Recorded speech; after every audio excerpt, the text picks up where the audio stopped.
Z값으로 치환해서 생각하는 거야. 이해했죠? 그러면 이 표준 정규분포의 평균값은 여러분들이 알고 있을 겁니다. 예, 표준 정규분포의 평균값은 0이죠. 예. 왜 그러냐면 그게 이것 때문에 그래요. 자, 아까 정의하기를 x-뮤는 시그마로 나누면 z가 된다 그랬고, 사실 이거의 기본적인 로직은 이게 x라고 하는 특정값이 뮤로부터 몇 시그마, z 시그마만큼 떨어지는 이 몇 시그마라고 하는 게 이 표준화의 값의 의미인데, 어쨌든 거기서 우리가 이렇게 갖고 온 거죠. 그러면 만약에 요 22를 넣는다. 그럼 x가 22다 그러면 지금 요 식에 그대로 두면 x가 22인 경우에는 22 마이너스 평균도 20이죠. 그러니까 시그마 1.66이어도 분자가 0이니까 그냥 0이에요. 그러니까 0이에요, 평균은. 근데 25주로 계산해라. 우리가 지금 질문을 받은 거는 25주 안에 끝낼 확률 얼마냐 이거죠. 그러면 이번에는 x값이 뭐가 됩니까? 이게 지금 x 확률면서 x잖아요. 근데 x가 이제 얘는 0이 됐고, 요 25가 z로 바꿨을 때 얼마가 되냐라고 하는 걸 찾아야 되니까 요 x값에 모른다. 25를 넣고 뮤는 22죠. 22고 나누기 뭐야? 1.66이죠. 그러면 얼마가 나오냐면 1.81이 나와요. 그럼 무슨 얘기냐? 요 x25, x가 25라고 하는 값에 대한 z값은 1.81이 된다.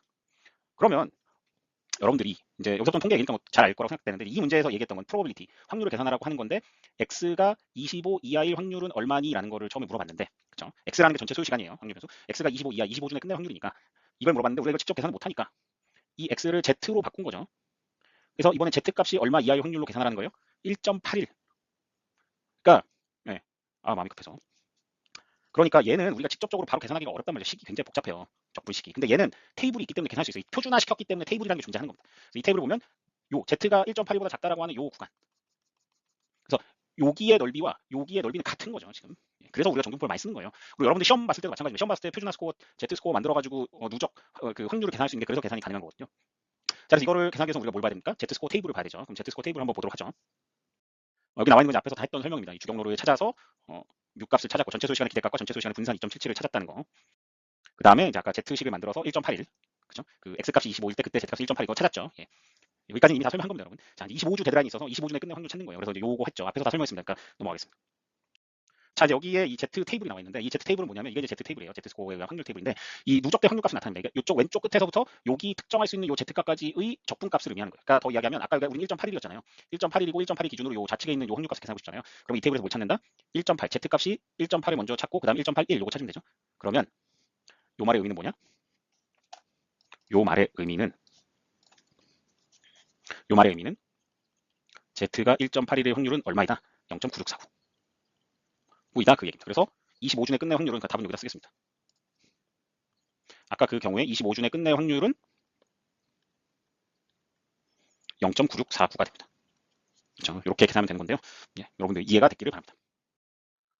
그리고 여기 제가 아까 그렸던 그래프랑 동일한 그래프가 있죠. 그래서 이 정규분포, 그러니까 전체 소요 시간이라고 하는 건 이 정규분포를 따르기 때문에 표준화시켜서 이렇게 확률값을 계산할 수 있다라고 하는 거, 여러분들이 이제 다 이해했을 것 같고요. 연습 문제를 하나 같이 풀어보도록 하겠습니다. 자, 바로 들어가면 이제 퍼트를 쓰라는 거죠. 기본적으로 퍼트를 쓰라는 얘기는 이제 각 개별 활동의 소요 시간이 불확실한 경우이다. 각 개별 활동의 소요 시간이 불확실한 경우니까 퍼트를 해보라는 얘기고, 자, 이 문제에서는 뭐냐면 일단 정보가 주어졌다고 가정을 하는 건데요. 여기 지금 설명 안 되지만, 예를 들면 요 첫 번째 나와 있는 숫자는 요 활동의 기대값, 요 개별 활동 A의 기대값이고, 두 번째는 요 A의 소요 시간에 대한 분산값이다. 그래서 기대값과 분산값, 소요 시간에 대한 각 개별 활동의 소요 시간에 대한 기대값과 분산값들이 다 주어져 있습니다. 그래서 활동 B의 경우에는 소요 시간의 기대값 2, 소요 시간의 분산 0.8 이런 식으로 주어져 있다는 거죠. 그래서 더 우리가 사실은 뭐 이 베타 분포를 써서 여기서 A와 M과 B 값을 찾아서 각 개별 활동의 소요 시간의 익스펙티드 타임과 베리언스를 다 계산해야 되는데, 그거를 미리 다 해가지고 그냥 우리한테 정보로 준 겁니다. 그래서 F 같은 경우에 지금 제 영상 때문에 가려서 안 볼 텐데, 얘는 소요 시간이 뭐 3, 기대값이 3, 분산이 0. 이렇게 돼 있습니다. 자, 이제 문제로 바로 들어가죠. 자, what is the expected completion time이라고 했습니다. 전체 프로젝트의 소요 시간에 대한 기대값과 전체 소요 시간에 대한 분산값은 얼마냐 이거죠. 그럼 결국은 이건 뭘 먼저 해야 되냐면 주경로를 찾아야 됩니다. 주경로를 찾아야 되는데, 주경로를 찾는 방법은 각 개별 활동 소요 시간에 대한 기대값을 기준으로 해서 그 기대값을 우리가 노멀 타임처럼 생각을 하고 3 곱하기 3 테이블을 그려서 원래는 ES, EF, LS, LF에서 구해야 되는데, 이 경우에는 그렇게까지 복잡하게 할 필요가 없어요. 왜냐하면 지금 이 문제에서 주어진 네트워크 다이어그램을 보면 경로라고 하는 것이 두 개밖에 없습니다. A, B, C, E, F 또는 A, B, D, E, F 두 개 중에 어느 게 더 긴 시간을 보여주느냐 쉽게 알 수 있죠. A, B, D, E, F입니다. 왜냐하면 D의 기대값이 C의 기대값보다 크니까 그런 거죠. 이렇게 되면 주경로라고 하는 것은 A, B, D, E, F가 되고, 그러니까 기대값부터 계산을 하면 A는 지금 2, 그 다음에 B는 2, 요거죠, 요거 하는 거죠. 더하기 3 더하기 4 더하기 3이니까 14가 되죠. 그래서 expected completion time은 14. 베리언스는 이제 0.8 더하기 1 더하기 0.5 더하기 0.2 요거 하면 되죠. 그래서 1 더하기 0.8 더하기 1 더하기 0.5 더하기 0.2니까 3.5입니다. 그래서 분산값은 3.5가 되죠. 자, 그럼 이제 우리는 뭘 생각할 수 있냐 하면은 전체 소요 시간의 확률 분포를 생각할 수 있죠. 자, 이걸 좀 지우고 이야기를 해보겠습니다.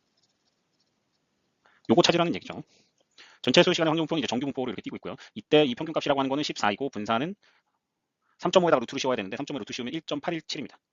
871입니다. 예. 루트 3.5가 1.87이라는 얘기예요. 자, 이랬을 때 이 문제에서 이제 두 번째로 보면 이게 12일 만에 끝내야 되는 프로젝트라고 만약 가정하면 12일 만에 끝낼 수 있는 확률은 얼마나 그 얘기입니다. 그러니까 여기 지금 시간의 단위는 1, 데이로 했을 때 평균 14일 걸리는 프로젝트인데 만약에 이거를 12일 만에 끝낼 수 있는 확률은 얼마이냐라고 하는 것이 이제 이 문제인 거고요. 얘를 계산하기 위해서는 여기는 지금 원래 이 전체 소요시간이라고 하는 거 x라고 하는 변수를 했을 때 얘를 이제 뭐를 해야 된다? 표준화. 뭘로 표준화시킨다? z 값으로. 그럼 요 14는 뭐가 됩니까? 0이 되고요. 요 10이라고 하는 건 얼마가 되는지 한번 봐야죠. 그럼 계산 어떻게 한다? 지금 12죠. 12 마이너스 10, x 마이너스 뮤분의 시그마 1.871 맞습니까? 871인지 827인지 좀 갑자기 헷갈리는데 일단 이렇게 하겠습니다. 혹시 이게 827일 수도 있는데 제가 그 숫자를 적어놓은 거를 제가 못 알아보고 있어가지고 일단 871로 해놓고 얘를 계산을 하면 마이너스 1.07이 나와요. 마이너스 1.07이 나오고요. 그럼 그 얘기는 여기가 마이너스 1.07이 나오니까 여기를 계산해라 그 얘기죠. 그럼 이걸 더 일반해서 표현하면 처음에 우리한테 계산하라고 했던 거는 x가 12 이하의 확률을 계산하라고 했던 문제에서 표준화시켜서 z가 마이너스 1.07 보다 작은 확률 얼마냐 이건데 이제 이거는 우리가 이 테이블을 보면은 쉽게 알 수 있죠. 한번 테이블을 보도록 하겠습니다. 자, z 테이블 있죠. 그래서 앞에 이야기했던 거는 z가 얼마의 확률이었냐 하면 마이너스 1.07이었습니다. 맞죠? 그래서 이번 마이너스 1.0에 여기 7이 있잖아요. 그래서 만나는 구간에 가면 0.1423 0.1423이고 그래서 결국은 이게 요거랑 같다는 얘기죠. 아까 전체 프로젝트가 10일 만에 끝난 확률이랑 같다는 얘기입니다. 자, 만약에 뭐 문제를 바꿔서 이런 문제를 물어봤습니다. 이 프로젝트가 아까 14일째였죠. 만약에 14일 요거 얼마입니까? 요거 0.5입니다. 왜냐면 z값이 0 나오거든요. 그렇죠? 그다음에 이 여기 보면은 뒤에 그 솔루션으로 하나 더 주어져 있는 건 여러분들랑 직접 풀어보십시오. 이 문제이거든요. 15주 이내, 15일 이내. 요거는 여러분들이 직접 해보십시오. 답도 있으니까 금방 할 수 있을 겁니다. 네, 이렇게 15일 그 컴플리션 타임에 대한 확률도 계산할 수 있습니다. 자, 여러분 쉽게 할 수 있을 거고 이렇게 뒤에 있는 Z스코어 테이블을 참고하십시오. 자, 그래서 우리가 꽤 오랜 시간 동안 지금 이 프로젝트 매니지먼트를 했는데요. 그만큼 어떻게 보면 뭐 이걸 여러분들이 직접 활용한다 이런 거라기보다는 생산 운영 관리적인 사고 방식을 한번 가져볼 수 있었던 그런 단원이었으니까 여러분들 우리 상당히 많은 내용을 배우기도 했고요. 그래서 우리가 이 CPM 크래싱 퍼트부터 해서 여러분들이 결국은 경영자로서 관리자로서 항상 어떤 이런 주어진 태스크들을 관리를 해야 되고 주어진 목적을 잘 결국은 이런 산출물들을 통해서 달성할 수 있게 하는 것이 매니저 역할이고 여러분들이 의사결정자 레벨에 올라가기 전까지는 어떤 매니징하는 한정된 자원으로 최대 목적으로 그런 매니징하는 역할을 주로 하게 될 거기 때문에 그런 관점에서 여러분들이 좀 많은 것을 배웠기를 바랍니다. 자, 그럼 이것으로 프로젝트 관리에 대한 이야기는 마치도록 하고요. 오늘은 시간이 좀 많이 남진 않았기 때문에 우리가 앞으로 같이 볼 그 재고 관리에 대한 이야기들을 아주 간략하게 그냥 몇 가지 화두만 던져보도록 하겠습니다. 자, 우리가 이제 새롭게 같이 살펴볼 내용은 이 재고 관리에 대한 내용입니다. 그래서 우리 교과서 12장에 Managing Inventories in Supply Chains 이렇게 돼 있습니다. 그래서 간단하게 얘기하면 그냥 재고 관리에 대해서 배우는 내용이고 여러분들이 이제 수업 자료를 봤으면 알 텐데 상당히 방대한 분량이고 우리가 꽤 많은 시간을 여기서 같이 고민하고 이렇게 살펴보고 그렇게 할 겁니다. 자, 재고 관리는 간단하게 얘기하면 재고를 관리하는 겁니다. 예, 정말 허무한 이야기지만 그럼 재고라는 게 뭐냐? 뭐 한자에서 온 거지만 한자를 잘 쓰지는 않고요. 요거는 이제 있을 재 어디에 있다라는 얘기고 요 고는 뭐냐면 창고라고 생각하면 됩니다. 결국은 창고에 있는 물건, 창고에 쌓아둔 물건이라는 게 재고의 어떤 이 한자적인 사전적인 의미입니다. 그게 재고예요. 우리가 쌓아둬서 가지고 있는 물건이에요. 근데 우리가 왜 물건을 쌓아두고 있습니까? 우리 창고에다가 왜 물건을 쌓아두고 있어요? 미래에 활용하기 위해서 그런 겁니다.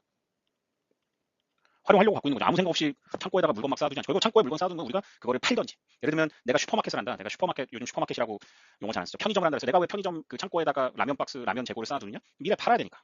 미리 갖다 놓고 쌓아두는 겁니다. 필요할 때 팔아야. 근데 내가 만약에 재고를 쌓아두지 않고 있다 그러면은 예를 들어서 내가 이 컵라면 재고를 안 갖고 있으면 창고에 컵라면 재고를 안 갖고 있는데 손님이 와가지고 컵라면 사고 싶다 그러면 그만큼 나는 뭐가 생기는 거예요? 기회의 손실, 로스가 생기는 거죠. 그래서 이런 것들이 재고 관리의 핵심입니다. 재고는 내가 활용하기 위해서 쌓아두는 거예요. 당장 필요하지는 않을 수 있어요. 바로 당장 필요한 경우도 있지만 바로 당장 필요하지 않더라도 내가 쌓아둬야 되는 거죠. 그렇기 때문에 관리를 해야 되는 거예요. 네? 얼마만큼 쌓아둘 건지도 관리를 해야 되고 어떤 제품을 쌓아둘 것인지도 생각을 해야 되는 거죠. 네? 굉장히 중요합니다. 경영자 입장에서는. 그냥 아까 편의점 이야기가 나왔으니까 다시 편의점으로 가보죠. 자, 내가 편의점을 운영하는데 컵라면 재고만 생각해 볼게요. 그냥 컵라면이라고 하겠습니다. 뭐 여러 가지 브랜드들이 있지만 그냥 컵라면이라고 생각했을 때 내가 이 컵라면 재고를 관리를 잘해야 되는 이유는 명확합니다. 자, 일단 컵라면 재고를 너무 많이, 그러니까 그냥 과대 재고, 너무 컵라면을 많이 창고에 쌓아뒀다 그럼 뭐가 생깁니까?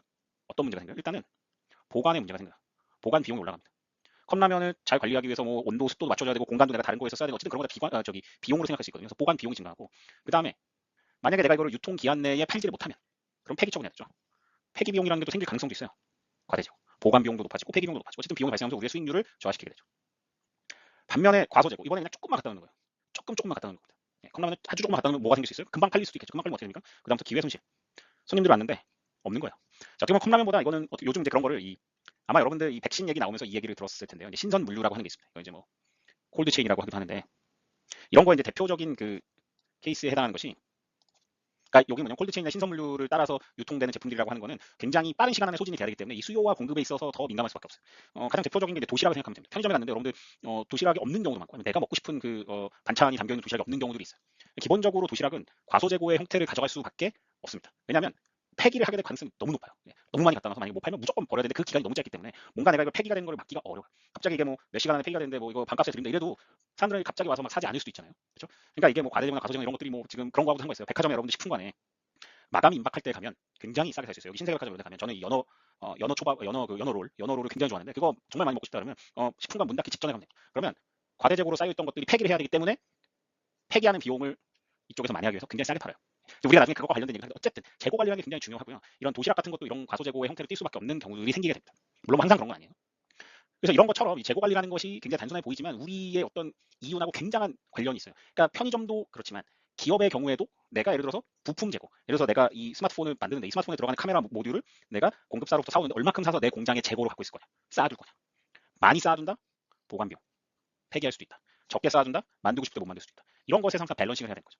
그런 부분 때문에 재고도 매니지먼트라고 하는 것이 필요하다. 자, 그래서 우리 수업에서는 이제 뭐 다양한 재고 관리의 기법들이고 형태가 있지만 우리 수업에서는 여러분들이 딱 요 두 가지 기준을 가지고 계속 생각을 합니다. 그래서 지금 배우는 내용이 뭐에 대한 내용이냐, 이건가 했을 때 딱 그 두 가지. 말이 좀 이상한데 재고 관리할 때 핵심은 여러 가지 기준들이 있어요. 핵심은 첫째는 when to order입니다. 언제 주문하지? 내가 편의점에서 컵라면 재고를 하는데 언제 이제 컵라면이 떨어질 것 같으니까 언제 주문해야 되지? 이것도 내가 고정을 할 수도 있죠. 예를 들면 나는 한 달에 한 번 주문한다. 컵라면 재고. 아니면 떨어질 때마다 주문한다. 그러니까 언제 주문하냐라는 게 고정해놓고 3주 간격으로 주문한다 할 수도 있고, 아니면 그때 재고가 소진되는 상황을 보면서 주문하는 시기를 내가 유연하게 하겠다 이렇게 할 수 있죠. 근데 컵라면 재고 사실은 조그만 편의점 컵라면 재고 관리 정도는 규모가 크지 않으니까 크게 복잡하게 안 보일 수 있는데, 이제 여러분들 큰 공장을 생각해보고 기업의 큰 제조 기업을 생각해보면 부품 재고를 언제 주문하냐라고 하는 건 굉장히 중요한 이슈. 그렇죠? 그다음에 when to order가 있으면 두 번째는 뭐가 있냐면 how much to order. 얼마나 주문. 얼마나 주문할 거냐? 응? 얼마나 주문할 거냐? 근데 편의점에서 컵라면 재고를 관리하는데 한 번 주문할 때 항상 나는 그냥 뭐 무조건 100개 할래. 한 번 주문했다. 뭐 100상자 할래. 100상자 너무 많구나. 뭐 20상자 할래. 만약에 그러면은 나는 고정적으로 주문량을 정해놓는 거야. 하우머치 오더를 항상 그냥 픽스 시켜놓고 하는 거야. 근데 그게 아니라 아니 그 또 재고 소진 상황에 따라서 어떨 때는 10박스 주문할 수도 있고 어떨 때는 50박스 주문할 수도 있고 어떨 때는 100박스 주문할 수도 있고 그런 거지 라고 해서 주문할 때마다 주문량을 달리할 수도 있죠. 자, 그래서 언제 주문하냐 얼마나 주문하냐라고 하는 것도 이게 항상 정할 수도 있고 그때그때 달리할 수도 있다라고 하는 거. 그래서 이 이야기는 이제 이야기를 재고 관리에 대해서 더 설명하면서 이야기를 할 건데, 어쨌든 여러분들이 생각했을 때 재고라는 것이 관리가 필요한데 기본적으로는 언제 주문할 것이고 얼마나 주문할 것이냐, 그리고 언제 주문하냐라고 했을 때는 피어리드를 픽스할 수 있다. 그러니까 주문 주기를 픽스할 수 있다. 픽스드 피어리드 시스템이라는 게 있을 수 있고, 이제 픽스하지 않은 거는 그냥 픽스하지 않은 거니까 그대로 두고요. 얼마나 주문하냐 하는 것도 픽스드 퀄티티라 그래서 주문량을 정해놓을 수도 있고 주문할 때마다 주문량을 달리할 수도 있고, 그래서 우리가 이런 것들을 배울 겁니다. 예. 그래서 이런 언제 주문해야 되지, 그리고 얼마나 주문해야 되지라는 것을 이제 몇 가지 상황에 따라서 할 건데, 사실은 재고 관리라고 하는 게 제가 여러분들에게 부탁하고 싶은 거는 이제 내용들 교과서를 보거나 이 수업 자료를 보면 굉장히 내용이 많습니다. 그래서 여러분들이 진짜 이거 좀 읽어봐야 돼요.